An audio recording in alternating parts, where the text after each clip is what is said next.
गजा में मुर्दा ज़मीर इसराइल की मासूम शहरियों पर बमबारी, 24 घंटों में सहाफ़ी समेत 35 फ़लस्तीनी शहीद। गजा सिटी और शाती कैंप को निशाना बनाया गया। शोहदा की मजमूई तादाद 40,173 हो गई। इसराइली वज़ीर-ए-आज़म नेतन्याहू अमरीका की जंगबंदी तजवीज़ पर मुत्तफ़िक़ हो गए। अमरीकी वज़ीर ख़ारिजा एंटोनी ब्लिंकन का दावा।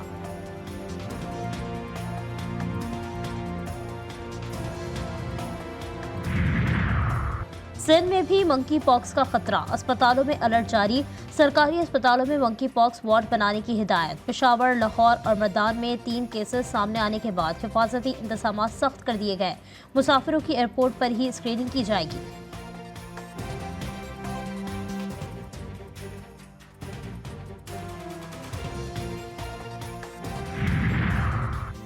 मंकी पॉक्स वायरस से निपटने के लिए पाकिस्तानी एयरपोर्ट्स पर 48 घंटों में हजारों मुसाफिरों की स्क्रीनिंग का दावा। 2 दिनों में पाकिस्तान आने वाले परवाजों की तादाद 140, 19,412 अफराद पाकिस्तान आए, सबकी स्क्रीनिंग हो गई, ज़राए का दावा।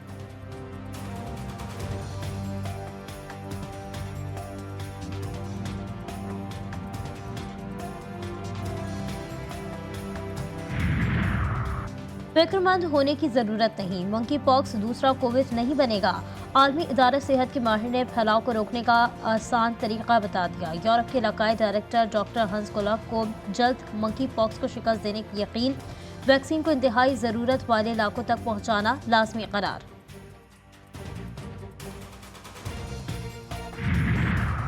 बलूचिस्तान में पोलियो का एक और केस रिपोर्ट। महकमा सेहत के मुताबिक खारान की रिहायशी 2 साला बच्ची में पोलियो वायरस की तस्दीक हुई। खारान से पहले पोलियो का केस रिपोर्ट हुआ।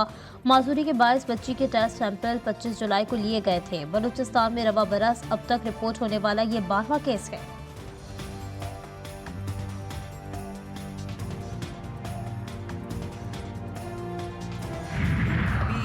बिजली में भी हमने रिलीफ दिया है, अल्लाह का शुक्र है, और 2 माह का रिलीफ बिल्स में लोगों को मिल रहा है। मैंने कहा कि करप्शन का पैसा जेब में डालना, प्रोटोकॉल पे पैसे खर्च करना, जहाज़ों पे, हेलीकॉप्टर्स पे, गाड़ियों के कॉन्वॉयज़ पे, तनख्वाहों में, घरों पे, ये बेवकूफ़ी नहीं है। आवाम को रिलीफ देना बेवकूफ़ी है। बिजली के बिलों में रिलीफ पर पंजाब और सिंध हुकूमत में जंग। अवाम को बिजली बिल में रिलीफ देने को बेवकूफ़ी कहा गया। क्या अवाम को रिलीफ देना बेवकूफ़ी है? वज़ीर आला पंजाब मरियम नवाज का सिंध हुकूमत पर तंज। कहा, करप्शन का पैसा जेब में डालना और हेलीकॉप्टरों में घूमना बेवकूफ़ी नहीं। वज़ीर आला सिंध मुराद अली शाह ने जवाब दिया, जिन लोगों ने माजी में महंगी बिजली के प्लांट लगाए, सिंध हुकूमत को सस्ती बिजली की पैदावार से रोका, वही आज सोलर पैनल देने की बात कर रहे हैं। सिंध हुकूमत ऐसा हरगिज नहीं करेगी। हम बिजली बहरान का पायदार हल निकालेंगे।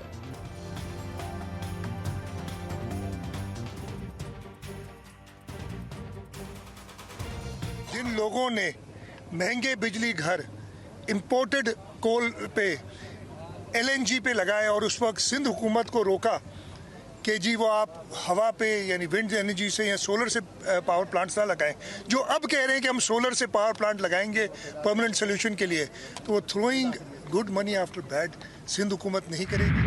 28 तारीख को हमने फैसला किया है कि हम ये बिजली की जो कीमतों में इन्होंने इतना इजाफा किया हुआ है और इसी तरह से तनख्वाहदार लोगों पे जो टैक्स लगाया हुआ है, इसी तरह ये अपनी मराहत कम करने के लिए तैयार नहीं होते हैं, तो इन तमाम चीज़ों के ऊपर 28 तारीख को पूरे पाकिस्तान में इंशाअल्लाह हड़ताल होगी। जमात इस्लामी ने बिजली के जायद बिलों और टैक्स के खिलाफ 28 अगस्त को मुल्क भर में हड़ताल की कॉल दे दी। कोयटा प्रेस क्लब में प्रेस कॉन्फ्रेंस करते हुए हाफिज नईमुर रहमान ने कहा, तमाम ताज़िर तंजीमों ने भी हड़ताल का ऐलान किया है। सब मिलकर दबाव डालेंगे कि बिजली सस्ती करें और हमें रिलीफ दें। IPPs को भी लगाम डाली जाए।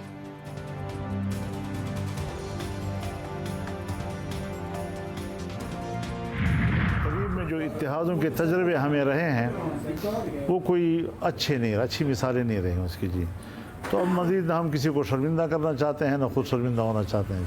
हम अपोजिशन की दूसरी जमातों से मिलकर मुश्तरका अपोजिशन का किरदार अदा करने को तैयार।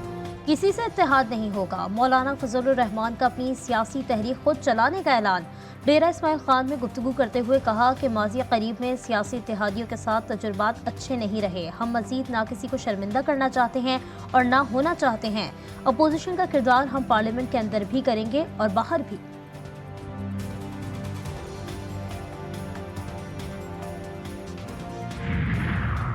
कराची में डाकुओं का राज, पुलिस भी अपने तहफ्फुज़ की मोहताज। सच्चल थाने की हदूद में डाकुओं की फायरिंग से 3 एहलकार जख्मी। मुल्जिमान अंधेरे का फायदा उठाते हुए फरार होने में कामयाब। जख्मी एहलकारों को अस्पताल मुंतकिल कर दिया गया। कराची के इलाके कारसाज में गाड़ी की टक्कर से बाप बेटी की हलाकत केस में नया मोड़। वाकई की सीसीटीवी फुटेज सामने आ गई। वीडियो में सफेद रंग की गाड़ी को आते हुए देखा जा सकता है। मुल्जिमा नताशा का 1 रोज़ा जिस्मानी रिमांड मंजूर। अदालत का आज मुल्जिमा को पेश करने का हुक्म। गिरफ्तारी के वक्त मुल्जिमा का ड्राइविंग लाइसेंस कब्जे में लिया गया या मौजूद है। अदालत का तफ्तीशी अफसर से इस्तफसार। तफ्तीशी अफसर ने गर्दन हिलाकर नफी में जवाब दिया। हादसे में तेज रफ्तार लैंड क्रूजर 4 मोटरसाइकिलों और कार को रौंद दिया था। मोटरसाइकिल सवार बाप बेटी जान से गए, 5 अफराद जख्मी हुए।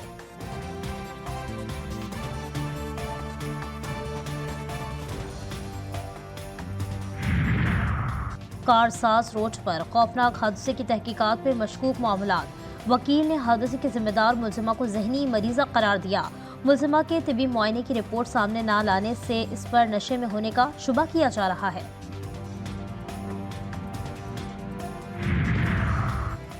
सर गंगाराम अस्पताल लाहौर में खाकरूब की तीमारदार खातून की बच्ची से ज्यादती की कोशिश। थाना सिविल लाइंस पुलिस ने मुकदमा दर्ज कर लिया। FIR में मुल्जिम आबिद नामजद। गंगाराम अस्पताल के बाहर डॉक्टर नर्सिंग स्टाफ का एहतजाज। मुजाहिरीन ने क्वीन रोड मुकम्मल तौर पर ब्लॉक कर दिया। अस्पतालों में ज्यादती के वाकयात की रोकथाम का मुतालबा। पाकिस्तान बांग्लादेश टेस्ट सीरीज की चमचमाती ट्रॉफी की रोनुमाई। पहला टेस्ट आज से रावलपिंडी क्रिकेट स्टेडियम में शुरू होगा। दोनों टीमें मैच में अपनी परफॉर्मेंस दिखाने के लिए तैयार। शायकीन क्रिकेट का जोशो खरोश भी बढ़ गया।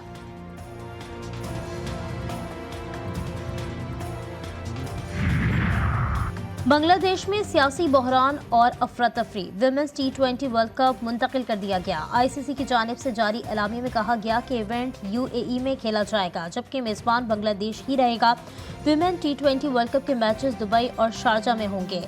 इवेंट 3 से 20 अक्टूबर तक खेला जाएगा।